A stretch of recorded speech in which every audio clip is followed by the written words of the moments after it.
విచిత్రం ఏంటంటే, హిందువులు అత్యధికంగా ఉండే దేశాన్ని హిందూ దేశం కాదన్నాం. హిందుస్థాన్ ఏరోనాటిక్సు, హిందుస్థాన్ ఆయిల్ కార్పొరేషన్ అట్లాంటి పేర్లు పెట్టాం గానీ, దేశానికి హిందుస్థాన్ అని పెట్టడానికి ఒప్పుకోలేదు. పక్కనున్న వాడు పాకిస్తాన్ అని పెట్టుకున్నాడు. మాది ముస్లిం దేశమే అని ప్రకటించుకున్నాడు. హిందూ దేశంలో మేము ఉండమని చెప్పుకున్నాడు.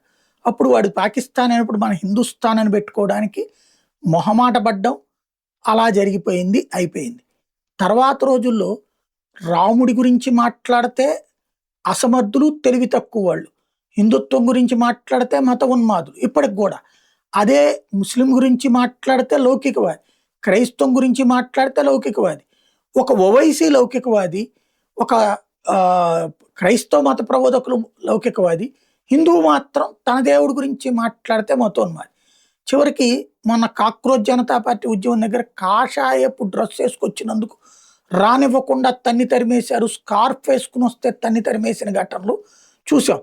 ఇదే కాకుండా ఇప్పుడు తాజాగా మాలీవుడ్లో హీరోయిన్ ప్రియా ప్రకాష్ వారియర్ తాజాగా ఓ ఆరెంజ్ కలర్ గౌన్ వేసుకుని ఓ ప్రోగ్రామ్కి అటెండ్ అయితే, మీరేంటి కాషాయ డ్రెస్ ఎందుకు వేసుకున్నారు, ప్రత్యేక కారణమే ఉందా అని అడిగేశారు జర్నలిస్టులు. అడిగితే ఈ కాషాయం అనేది వన్ ఆఫ్ ద కలర్ కదా డ్రెస్సుల్లో, ఇది వేసుకుంటే తప్పేంటంటే మీరు బీజేపీ వాళ్ళ అని అడిగేశారు, ఆర్ఎస్ఎస్ వాళ్ళ అని అడిగేశారట. అదేమన్నా వాళ్ళకే చెందుతుందా అన్నటువంటిది ఇప్పుడు చర్చ.